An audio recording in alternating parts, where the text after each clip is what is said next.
سلام جب 8 سال کے ہو گئے تو ایک دن فرعون کے سامنے بیٹھے تھے۔ فرعون نے غلام کو اشارہ کیا کہ ہمارے جنگی مرغ کو کھول دو۔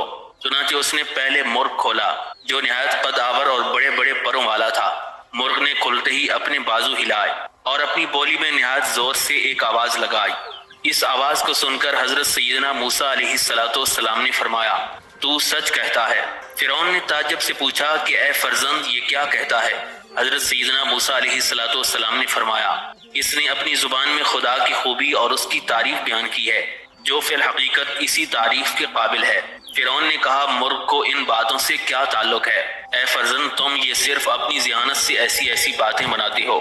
یہ سنتے ہی حضرت موسیٰ علیہ السلام نے مرغ کو آواز دی، مرغ ہماری زبان میں خدا کی وہی تعریف بیان کرو جو تو نے اس سے پہلے اپنی زبان میں بیان کی تھی۔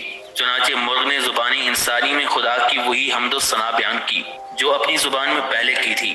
اب بھی حضرت سیدنا موسیٰ علیہ السلام نے یہی فرمایا کہ تو سچ کہتا ہے۔ اب تو فرعون نے پوچھا کہ مرغ نے کیا کہا؟ تو حضرت سیدنا موسیٰ علیہ السلام نے فرمایا، مرغ کہہ رہا تھا کہ پاک ہے وہ پروردگار جس نے ایک چرواہے کو ایک طویل عرصے سے اقتدار اور دولت سے نواز رکھا ہے، لیکن اس کے باوجود وہ ناشکری کر رہا ہے۔ فرعون نے پوچھا کہ مرغ کو ان باتوں سے کیا سروکار ہو سکتا ہے؟ اس پر حضرت سیدنا موسیٰ علیہ السلام نے مرغ سے کہا کہ تو اپنی زبان سے سادہ الفاظ میں یہ بات دہرا دے۔ مرغ نے وہ بات دہرا دی۔ یہ سن کر فرعون بڑا متعجب ہوا۔ اس وقت اس کا وزیر حامان مردود بھی موجود تھا۔ حامان نے کہا کہ یہ مرغ جادو کے چنگل میں آ گیا ہے، لہذا اسے ذبح کر دیا جائے۔ چنانچہ اسی وقت مرغ کو ذبح کر دیا گیا۔ ذبح ہونے کے بعد وہ مرغ اللہ کے حکم سے دوبارہ زندہ ہو گیا اور اڑ کر نظروں سے اوجھل ہو گیا۔ حضرت سیدنا موسیٰ علیہ السلام جب 9 سال کے ہوئے تو فرعون نے آپ کو اپنے ساتھ شاہی تخت پر بٹھایا۔ وزراء اور دیگر کارندے تخت کے ارد گرد کھڑے تھے۔ پھر فرعون نے تکبر میں آ کر کفر اور جہالت کی باتیں شروع کر دی۔ اس پر حضرت موسیٰ علیہ السلام کو غصہ آ گیا اور آپ نے تخت کو زور سے لات لگائی۔ تخت کے پائے ٹوٹ گئے اور فرعون زمین پر گر گیا۔ فرعون کی ناک ٹوٹ گئی اور ناک سے خون بہنے لگا۔ یہ منظر دیکھ کر تمام درباری گھبرا گئے۔ حضرت سیدنا موسیٰ علیہ السلام وہاں سے بھاگ کر محل میں چلے گئے اور حضرت آسیہ سے لپٹ گئے۔ آپ نے حضرت آسیہ کو سارا ماجرا کہہ سنایا۔ اسی دوران فرعون بھی وہاں آ پہنچا اور حضرت آسیہ سے شکایت کرنے لگا۔ اس پر حضرت آسیہ نے کہا کہ چھوٹے بچے تو والدین کے ساتھ لاڈ کیا کرتے ہیں۔ فرعون کی ناک سے خون بہ رہا تھا۔ اسی دوران کھانا آ گیا۔ فرعون ناک پر کپڑا رکھ کر کھانے کو بیٹھا۔ حضرت موسیٰ علیہ السلام بھی ساتھ بیٹھ گئے۔ باورچی نے اس دن بکری کے بچے کا سالن تنور میں پکایا تھا جو فرعون کے سامنے رکھ دیا گیا۔ اس پر حضرت سیدنا موسیٰ علیہ السلام نے فرمایا، قم باذن اللہ۔ یہ کہنا تھا کہ بکری کا بچہ زندہ ہو کر دوڑنے لگا۔ یہ دیکھ کر فرعون کو بڑا تعجب ہوا۔ اس پر حضرت آسیہ نے کہا کہ یہ ساری چیزیں تمہاری بادشاہت کو زندہ رکھنے میں کارآمد ہوں گی، لہٰذا اس لڑکے کو غنیمت سمجھو اور اس کے ساتھ برا برتاؤ نہ کیا کرو۔ اس کے بعد فرعون آپ کا بہت احترام کرنے لگا۔ اس طرح حضرت سیدنا موسیٰ علیہ السلام 20 سال کے ہو گئے۔ حضرت سیدنا موسیٰ علیہ السلام جب پورے 20 سال کے ہو گئے تو اب آپ پوشیدہ طور پر بشکل نماز خدا کی عبادت میں مصروف رہنے لگے۔ چنانچہ ایک روز دریا کے کنارے فرعون کے ایک مصاحب نے آپ کو نماز پڑھتے دیکھ کر آپ سے کہا کہ میں فرعون سے کہوں گا کہ آپ کا فرزند موسیٰ آپ کے سوا کسی دوسرے کی عبادت کرتا ہے۔ یہ سن کر حضرت سیدنا موسیٰ علیہ السلام کو غصہ آ گیا اور آپ علیہ السلام نے زمین کو اشارہ کیا کہ اے زمین اسے پکڑ لے۔ چنانچہ وہ شخص اسی وقت گھٹنوں تک زمین میں دھنس کیا، جس پر وہ بہت چیخا اور واویلا کرنے لگا۔ اس نے کہا کہ میں توبہ کرتا ہوں کہ آپ کی نماز کا حال کسی سے نہیں کہوں گا۔ یہ سن کر حضرت سیدنا موسیٰ علیہ السلام نے اس کے لیے دعا فرمائی۔ وہ اسی وقت زمین سے نکل آیا اور اپنے راستے پر چلا گیا، لیکن نماز پڑھنے کی خبریں مشہور ہو گئیں اور رفتہ رفتہ فرعون کے کانوں تک بھی پہنچ گئیں۔ اب فرعون کو حضرت موسیٰ علیہ السلام کی نماز پڑھنے کا حال معلوم ہوا تو اس نے لوگوں سے کہا کہ اب جہاں کہیں موسیٰ کو تم لوگ نماز پڑھتے دیکھو تو فوراً مجھے اطلاع کر دو، میں بھی دیکھوں کہ کس طرح اور کس کی نماز پڑھتا ہے اور یہ کس کی عبادت کرتا ہے۔ چنانچہ ایک دن حضرت سیدنا موسیٰ علیہ السلام کسی مقام پر نماز پڑھ رہے تھے۔ فرعون کے مخبروں نے اسے خبر دے دی کہ حضرت موسیٰ علیہ السلام آپ کے فرزند اس وقت فلاں جگہ پر نماز پڑھ رہے ہیں، چلیے ملاحظہ فرمائیں۔ فرعون اسی وقت وہاں پہنچا، دیکھا کہ فی الحقیقت حضرت موسیٰ علیہ السلام نماز میں مصروف ہیں۔ فرعون خاموش کھڑا دیکھتا رہا۔ جب حضرت سیدنا موسیٰ علیہ السلام نماز سے فارغ ہوئے تو فرعون نے پوچھا کہ اے موسیٰ، یہ کس کی عبادت کر رہے ہو؟ آپ علیہ السلام نے فرمایا، میں اپنے اس آقا کی عبادت کر رہا ہوں جو مجھے کھلاتا اور پلاتا ہے اور جس نے مجھے بڑا کیا۔ یہ سن کر فرعون کہنے لگا کہ موسیٰ، تم سچ کہتے ہو، حقیقت میں ہی تمہیں کھلاتا پلاتا ہوں اور میں نے ہی تجھے چھوٹے سے بڑا کیا، اور یہ لوگ تم پر بہتان باندھا کرتے ہیں، یہ جھوٹے ہیں اور تم ہمارے بہت اچھے فرزند ہو۔ یہ کہہ کر فرعون حضرت موسیٰ علیہ السلام کو اپنے ساتھ دربار میں لے گیا اور حضرت موسیٰ علیہ السلام سے بہت زیادہ خوش ہوا۔ جب حضرت سیدنا موسیٰ کلیم اللہ علیہ السلام کی عمر مبارک 30 سال کی ہو گئی تو اب آپ نے اپنی قوم بنی اسرائیل سے میل جول شروع کیا، اور آپ کی صحبت میں تمام عمائدین بنی اسرائیل آ کر بیٹھنے لگے اور اپنے تمام مصائب جو کہ فرعون ان پر مدتوں سے ظلم توڑ رہا تھا بیان کرنے شروع کر دیے۔ جب حضرت سیدنا موسیٰ علیہ السلام نے بنی اسرائیل سے فرعون کے مظالم سنے تو معلوم کیا کہ اے قوم، فرعون یہ ظلم کب سے توڑ رہا ہے۔ لوگوں نے بیان کیا کہ اے حضرت موسیٰ، آپ کی پیدائش سے پہلے ہم پر ظلم توڑے گئے اور وہ ظلم تب سے آج کے دن تک برابر جاری ہیں، دیکھیے کب ہمیں اس عذاب سے خلاصی ہوتی ہے۔ ان کے جواب میں حضرت سیدنا موسیٰ علیہ السلام نے ارشاد فرمایا، یہ تکلیف صرف تمہارے گناہوں کی شامت سے ہے، ورنہ خدا کسی پر ظلم نہیں کیا کرتا۔ اچھا، اب تم اپنے خدا سے کوئی نظر مانو کہ اگر وہ تم کو فرعون کے عذاب سے نجات بخشے تو تم اس کا شکریہ ادا کیا کرو گے۔ سب نے بالاتفاق نہایت خوشی سے منظور کرتے ہوئے کہا کہ ہم خدا کے لیے روزے رکھیں گے اور مسکینوں کو کھانا کھلائیں گے۔ آپ علیہ السلام نے فرمایا، یہ نہیں بلکہ تم اپنے فسق و فجور سے توبہ کرو۔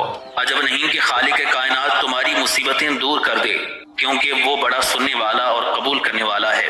ایک دفعہ ایسا ہوا کہ ایک شخص بنی اسرائیل کا لکڑیوں کا گٹھا اٹھائے ہوئے آ رہا تھا تو فرعون کے ایک سپاہی نے اسے روکا اور کہا کہ یہ لکڑیاں فرعون کے باورچی خانے میں اتار دے۔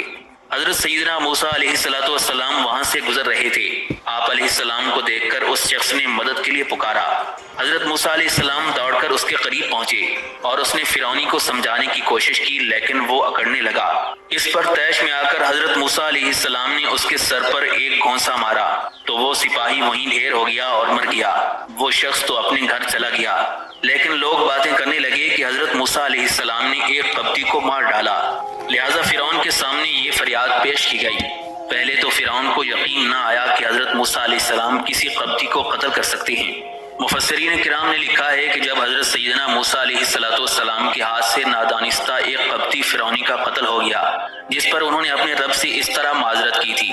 قرآن مجید کی سورہ قصص کی آیت نمبر 16 اور 17 کا ترجمہ ہے، اے میرے پروردگار، میں نے اپنے آپ پر ظلم کر ڈالا ہے، میری مغفرت فرما دے۔ بس اللہ تعالیٰ نے ان کو معاف فرما دیا۔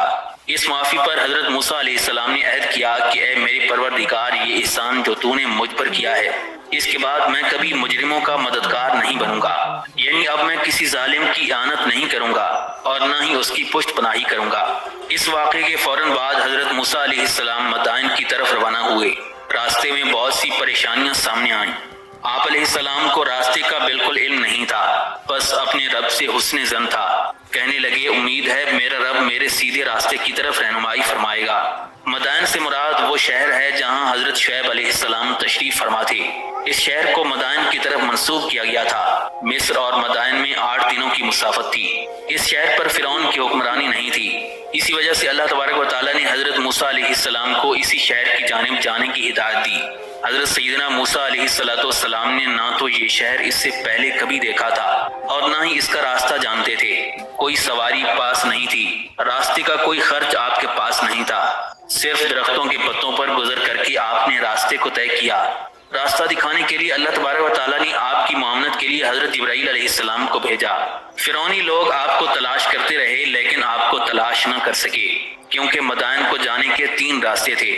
آپ نے درمیانی راستے کو اختیار کیا اور وہ دوسرے راستوں پر آپ علیہ السلام کو تلاش کرتے رہے، حتیٰ کہ اللہ تبارک و تعالیٰ آپ کی حفاظت فرما رہا تھا تو وہ آپ کو تلاش کر بھی کیسے سکتے تھے۔ حضرت سیدنا موسیٰ علیہ السلام کے جسم پر اس وقت صرف شاہی لباس تھا۔ راستے میں ایک چرواہا ملا، آپ علیہ السلام نے اسے شاہی لباس دے کر اس کا لباس پہن لیا اور آگے چل دیے۔ آپ کے پاس کھانے پینے کا کوئی سامان نہیں تھا۔ راستے میں گھاس، درختوں کے پتے وغیرہ کھاتے رہے، جس سے جسم کمزور ہو گیا۔ ایک روایت میں ہے کہ آپ علیہ السلام کے پیٹ میں گھاس اور پتے وغیرہ صاف نظر آنے لگے تھے۔ پیدل چلتے چلتے پاؤں میں چھالے پڑ گئے تھے۔ اس طرح مصائب برداشت کرتے ہوئے آپ علیہ السلام 7ویں دن مدین پہنچ گئے۔ مدین پہنچتے پہنچتے آپ انتہائی لاغر ہو گئے تھے۔ حضرت سیدنا موسیٰ علیہ السلام راستے کی گھاٹیوں میں پہنچے تو ایک آدمی آیا۔ اس نے آپ علیہ السلام کو بتایا کہ قوم کے سردار آپ کے بارے میں مشورہ کر رہے ہیں۔ حضرت موسیٰ علیہ السلام نے نجات کے لیے دعا کی۔ جب آپ علیہ السلام راستے کی گھاٹی میں پہنچے تو ایک فرشتہ آیا جو گھوڑے پر سوار تھا، جس کے ہاتھ میں نیزہ تھا۔ جب حضرت سیدنا موسیٰ علیہ السلام نے اسے دیکھا تو خوف سے سجدہ کیا۔ اس فرشتے نے کہا میرے پیچھے پیچھے چلو۔ آپ علیہ السلام اس کے پیچھے پیچھے چلنے لگے۔ اس فرشتے نے مدین کی طرف آپ علیہ السلام کی رہنمائی کی۔ فرشتہ چلتا رہا یہاں تک کہ حضرت موسیٰ علیہ السلام کو مدین لے آیا۔ جب حضرت سیدنا موسیٰ علیہ السلام حضرت شعیب علیہ السلام کے پاس پہنچے اور تمام واقعہ سنایا تو انہوں نے کہا کہ ڈرو مت، تم ظالم قوم سے نجات پا چکے ہو۔ پھر حضرت شعیب علیہ السلام نے اپنی ایک بیٹی کو حکم دیا کہ وہ عصا لے آئے۔ یہ عصا وہ تھا جسے ایک فرشتے نے انسانی صورت میں آ کر بطور امانت دیا تھا۔ حضرت شعیب علیہ السلام کی صاحبزادی اندر سے عصا لے کر آئی۔ جب حضرت شعیب علیہ السلام نے اسے دیکھا تو اپنی بیٹی سے کہا کوئی اور لاؤ۔ اس بچی نے اسے پھینک دیا اور کسی اور کی تلاش کرنے لگی۔ اس کے ہاتھ میں وہی عصا لگتا۔ حضرت شعیب علیہ السلام اسے بار بار لوٹاتے رہے۔ ہر بار اس بچی کے ہاتھ میں وہی عصا آتا۔ جب حضرت شعیب علیہ السلام نے یہ دیکھا تو اس لڑکی کو وصیت کی کہ وہ عصا حضرت موسیٰ علیہ السلام کو دے دے۔ حضرت سیدنا موسیٰ علیہ السلام اس عصا کے ذریعے بکریاں چراتے رہے۔ پھر حضرت شعیب علیہ السلام نے فرمایا وہ عصا تو ودیعت تھا۔ وہ حضرت موسیٰ علیہ السلام کو ملنے کے لیے نکل پڑے۔ جب حضرت موسیٰ علیہ السلام کو دیکھا تو کہا مجھے عصا دے دو۔ حضرت موسیٰ علیہ السلام نے کہا یہ میرا عصا ہے، اور آپ نے عصا دینے سے انکار کر دیا۔ اس پر دونوں اس بات پر راضی ہو گئے کہ دونوں کو جو پہلا آدمی ملے وہ اسے ثالث بنانے پر راضی ہیں۔ فرشتہ چلتے ہوئے ان کے پاس آیا۔ اس نے دونوں کے درمیان یہ فیصلہ کیا کہ اس عصا کو زمین پر رکھو، جو اسے اٹھا لے گا یہ اسی کا ہوگا۔ حضرت شعیب علیہ السلام نے اسے اٹھانے کی کوشش کی مگر اٹھا نہ سکے۔ حضرت موسیٰ علیہ السلام نے ہاتھ سے اسے پکڑا تو اسے اٹھا لیا۔ حضرت شعیب علیہ السلام نے عصا کو حضرت موسیٰ علیہ السلام کے لیے چھوڑ دیا تو حضرت موسیٰ علیہ السلام اس کے ساتھ 10 سال تک بکریاں چراتے رہے۔ حضرت سیدنا عبداللہ ابن عباس رضی اللہ تعالیٰ عنہ سے روایت ہے کہ جب حضرت سیدنا موسیٰ علیہ السلام مدین کی طرف نکلے تو مصر اور مدین کے درمیان 8 دنوں کا فاصلہ تھا۔ آپ علیہ السلام کا کھانا درختوں کے پتے تھے اور آپ علیہ السلام ننگے پاؤں نکلے تھے۔ آپ علیہ السلام وہاں پہنچے تو قدم کا موزہ بھی گر گیا تھا۔ حضرت شعیب علیہ السلام کی 2 بیٹیاں لیا اور صفورہ ریوڑ کو چھوٹے چشموں سے پانی پلایا کرتی تھیں۔ یہ دونوں اپنے ریوڑ کو روکے رکھتی تھیں یہاں تک کہ لوگ فارغ ہو جائیں اور کنواں ان کے لیے خالی ہو جائے۔ جب حضرت سیدنا موسیٰ علیہ السلام مدین کے ایک کنویں پر پہنچے تو دیکھا کہ لوگ کثیر مقدار میں کنویں پر جمع ہیں، جو اپنے اپنے جانوروں کو پانی پلا رہے ہیں۔ کوئی اونٹوں کو پانی پلا رہا ہے، کوئی گائے بھینس کو اور کوئی بھیڑ بکریوں کو۔ لیکن دیکھا کہ 2 عورتیں ایک طرف اپنے جانوروں کو روک کر کھڑی ہیں۔ وہ یہ نہیں چاہتی کہ مزاحمت کر کے آگے بڑھیں۔ ان کے نزدیک لوگوں سے پانی حاصل کرنے میں مزاحمت کرنا جہاں بری بات تھی، وہاں عورتوں کا مردوں سے آزادانہ میل جول حرام تھا۔ وہ اپنی کمزوری کی وجہ سے بھی دور کھڑی تھی کہ کنویں سے پانی نکالنا زور آور مردوں کا کام تھا۔ اس پر استعمال ہونے والے ڈول کو 10-10 آدمی مل کر نکالتے تھے اور کنویں کے منہ پر ایک پتھر رکھ دیا جاتا تھا۔ اسے ڈھکنے کے لیے اور ہٹانے کے لیے بھی 10 آدمی مل کر ہٹاتے تھے۔ وہ یہ بھی نہیں چاہتی تھیں کہ ان کے جانور دوسرے لوگوں کے جانوروں سے مل جل جائیں کہ انہیں علیحدہ کرنے میں دشواری ہو۔ ان وجوہات کے پیش نظر حضرت شعیب علیہ السلام کی صاحبزادیاں اپنے جانوروں کو علیحدہ کر کے ایک طرف روک کر کھڑی تھیں، لوگوں کے فارغ ہو کر چلے جانے کا انتظار کر رہی تھیں۔ حضرت سیدنا موسیٰ علیہ السلام نے ان دونوں عورتوں سے پوچھا کہ تم ایک طرف اپنے جانوروں کو روک کر کیوں کھڑی ہو؟ تو انہوں نے بتایا کہ ہمارے باپ بہت بوڑھے ہیں، ہم خود پانی نکال نہیں سکتی، اس لیے ایک طرف کھڑی رہتی ہیں کہ لوگ اپنے جانوروں کو پانی پلا کر چلے جائیں تو جو پانی حوض میں بچ جائے وہ ہم اپنے جانوروں کو پلا لیں۔ حضرت سیدنا موسیٰ علیہ السلام نے لوگوں کو ان پر رحم کرنے کے لیے کہا، لیکن انہوں نے کہا کہ اگر تم اتنے ہمدرد ہو تو خود ہی پلا دو۔ یہ کہتے ہوئے انہوں نے مل کر بھاری پتھر کنویں کے منہ پر رکھ دیا۔ حضرت سیدنا موسیٰ علیہ السلام نے اکیلے ہی اس پتھر کو ہٹا دیا اور 10 آدمیوں کے نکالنے والے ڈول کو اکیلے ہی نکال لیا اور برکت کی دعا کی اور ان کی بکریوں کو پانی کے قریب کیا۔ وہ ایک ہی ڈول سے پانی پی کر سیراب ہو گئیں۔ پھر حضرت سیدنا موسیٰ علیہ السلام ایک طرف سائے میں بیٹھ گئے اور اللہ تعالیٰ کے حضور عرض کیا کہ اے اللہ مجھے کھانا عطا فرما دے، کیونکہ آپ علیہ السلام 7 دنوں سے صرف درختوں کے پتے ہی کھا رہے تھے۔ حضرت عبداللہ ابن مسعود رضی اللہ تعالیٰ عنہ فرماتے ہیں کہ 2 رات کا سفر کر کے میں مدین گیا اور وہاں کے لوگوں سے اس درخت کا پتہ پوچھا جس کے نیچے خدا کے کلیم حضرت سیدنا موسیٰ علیہ السلام نے سہارا لیا تھا۔ لوگوں نے ایک درخت کی طرف اشارہ کیا، میں نے دیکھا کہ وہ ایک سرسبز درخت ہے۔ میرا جانور بھوکا تھا، اس نے اس میں منہ ڈالا۔ میری سواری کا جانور پتے منہ میں لے کر بڑی دیر تک بدقت چباتا رہا، لیکن آخر اس نے نکال ڈالے۔ میں نے حضرت کلیم اللہ علیہ السلام کے لیے دعا کی اور وہاں سے واپس لوٹ آیا۔ حضرت ابن عباس رضی اللہ تعالیٰ عنہ فرماتے ہیں کہ حضرت موسیٰ علیہ السلام نے اللہ تبارک و تعالیٰ سے ایک لقمہ کھانے کا طلب کیا جس سے وہ اپنی کمر سیدھی کر سکیں۔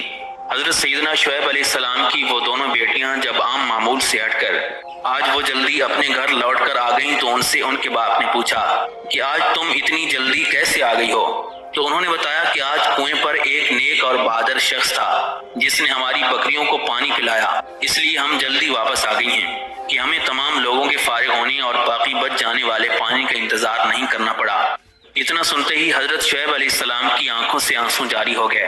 آپ علیہ السلام نے فرمایا کہ افسوس وہ سخت مصیبت زدہ انتہائی فاقے کی حالت میں ہے اور وہ مصیبت زدہ اس درخت کے نیچے بیٹھا ہوا اپنے مولا سے روٹی مانگ رہا ہے۔ خدا کے لیے جلدی جاؤ اور اسے گھر پر لا کر کھانا کھلاؤ۔ مجھے ایسا معلوم ہوتا ہے کہ اس نے 8 روز سے کھانا نہیں کھایا۔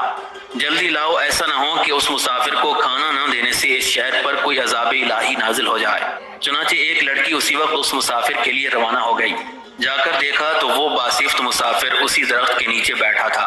حضرت شعیب علیہ السلام کی صاحبزادی نے درخت کے پاس آ کر مسافر کی طرف خطاب کر کے کہا، میرے ضعیف باپ حضرت شعیب علیہ السلام آپ کو سلام کہتی ہیں اور آپ کو یاد فرما رہے ہیں۔ انہوں نے آپ کو اس لیے بلایا ہے کہ بکریوں کو پانی پلانے کی اجرت دے دیں۔ حضرت سیدنا موسیٰ علیہ السلام ایک پیغمبر کا سلام اور ان کا پیغام سن کر کھڑے ہو گئے اور ایک پیغمبر کی زیارت کا شوق آپ کو اور بھی زیادہ ادھر کو لے چلا۔ چنانچہ آگے آگے دختر نیک اختر ہے اور پیچھے پیچھے حضرت سیدنا موسیٰ علیہ السلام ہیں۔ کہیں ایسا ہوا کہ ہوا سے اس مبارک دختر کی پنڈلی کھل گئی۔ حضرت موسیٰ علیہ السلام باحیا وہیں کھڑے ہو گئے اور فرمایا کہ اے باعصمت میں آگے چلتا ہوں اور تم میرے پیچھے چلو۔ راستہ بتانے کے لیے کنکریاں ہاتھ میں لو، جس سمت تمہیں چلنا ہو اسی طرح برابر کنکریاں پھینکتی جانا۔ حضرت موسیٰ علیہ السلام جب اس انتہائی حیاداری سے چل کر حضرت شعیب علیہ السلام علیکم، حضرت شعیب علیہ السلام نے سلام کا جواب دیا اور کھڑے ہو کر اپنے مہمان سے مصافحہ کیا۔ فرمایا کہ میاں مسافر تم کون ہو اور کہاں سے آئے ہو؟